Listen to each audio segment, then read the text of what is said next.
What's going on, everybody?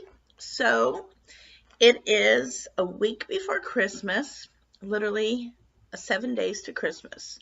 So, the thing that I was going to talk about today, Nala's barking at something on television, not even a dog, um, is staying on track during the holidays. So, alcohol, high fats, high sugars, and all that stuff. Um, Even when you're young, it's kind of rough on the body to go through, and your liver has to try to clean itself out after you've consumed a bunch of alcohol. And what makes me say that is that I drank 2 bottles of wine with somebody on Friday, and then had the big party that we did with the girls on on Saturday night. So Friday and Saturday I drank. And here it is Tuesday. And if you do the skin test, what we call the pluck test, and it doesn't do what it should do, this shows you how much water I'm holding. So, things like alcohol, caffeine, soda with carbonation and sugar make you retain water anyway. It's a sign of dehydration. So, although I'm not completely dehydrated, you can tell by the puffy hands, and I definitely have puffy feet, which that's creating its whole havoc on my hip, as you guys know about the hip. But that's why you wake up swelling. That's why you see alcoholics that tend to have the red puffiness, and that's the blood vessels and all that stuff too that alcohol does after a while. But you can have those temporary side effects from the alcohol during the holidays because it's one holiday party after another, and so on and so on. So, what I wanted to tell you, some of the tricks of the trade is make sure that before you go out to drink at least, try to do 16 ounces of water. and and and that helps you stay hydrated.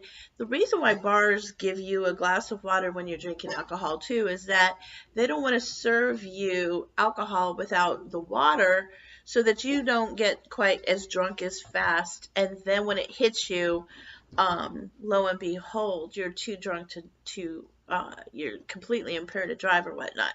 It's not to say that, again, if you drink 2 or 3 pints of beer, you shouldn't be in the car for at least an hour and a half after you consumed it. It's the way that the body processes alcohol. Now, when you're going out to eat for all of the holiday parties, you're going to get a lot more carbs than you ever dreamed of. And that's not even counting the dessert tables. That's just what's on a plate. Starting from the bread that gets served first or the dinner rolls alongside your dinners.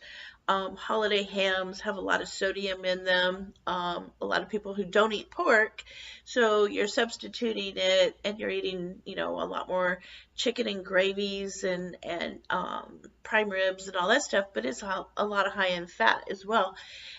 Average holiday dinner, believe it or not, if you're just even the bare essentials, you can consume more in one dinner than you would in 2 or 3 days. Now, a hamburger at McDonald's, say a Big Mac, is nearly 2,300 calories. Your holiday dinner, by the time you get through your mac and cheeses and your stuffings and all that stuff, can well exceed almost 6 to 7,000 calories. That's not the booze included. That's just your plate. Your dinner rolls are nearly 300 calories, right? Nobody's eating vegetables that doesn't have like cheeses and holidays sauces and stuff like that. And then again, you're still talking about the pickles and the relishes and appetizers for most holidays have a lot of like, phyllo filling, or phyllo, what do you call it, dough and all that type of stuff. And again, now you're getting more yeast. Now, that's a crazy part. people don't think about yeast and what it does to your body, but that's part of the swelling process.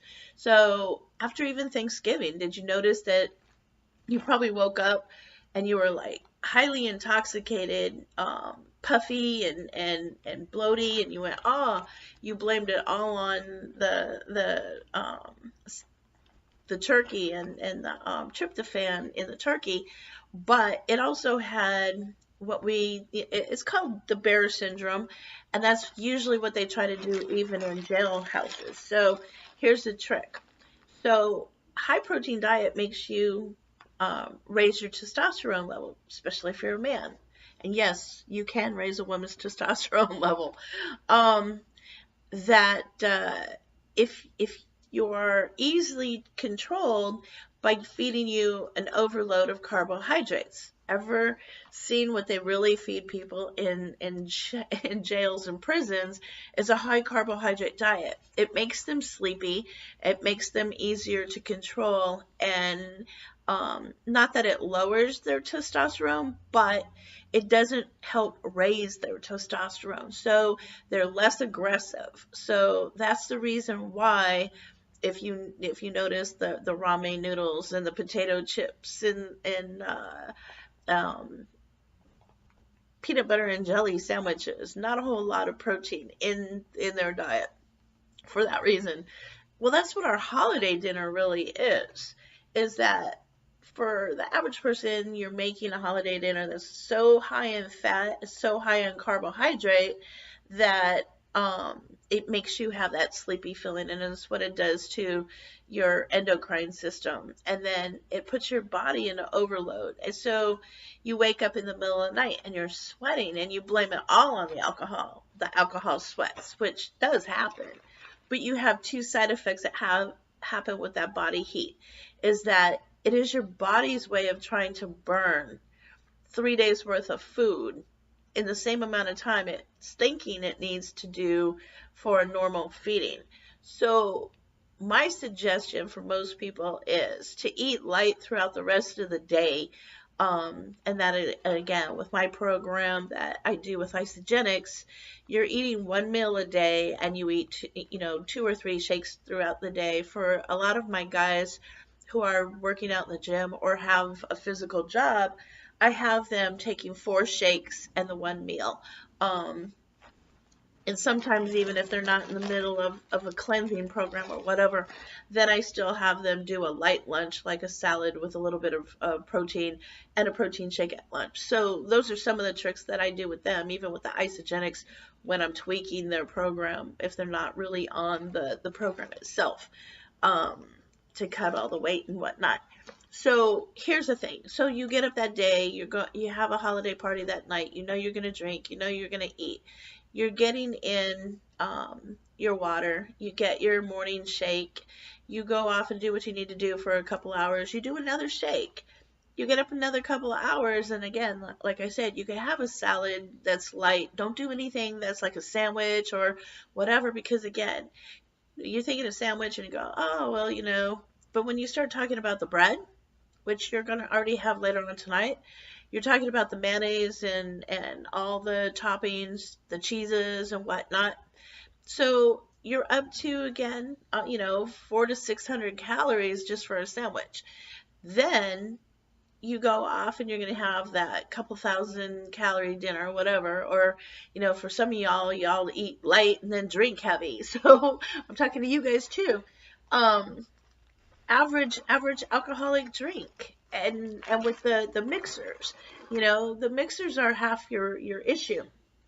So after when you've had your lunch, your shake or your salad, then a little while later, a couple hours later, you're going to have another shake. Just before you're going to go out, you're going to have at least 16 ounces of water. So that kind of fills you up a little bit before you go out.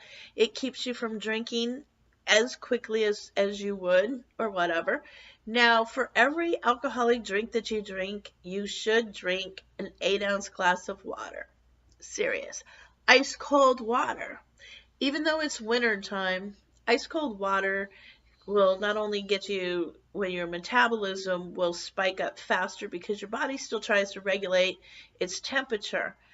Now, with the ice water, it also helps neutralize your body as you're consuming alcohol, and it helps the liver function faster than room temperature water. There's a hint for you. So then while you're drinking out and doing whatever, make sure that you guys do me a favor, either a designated driver or you're going to do a Lyft and Uber. Now, you know that most cities offer free taxi rides within like a $20 radius.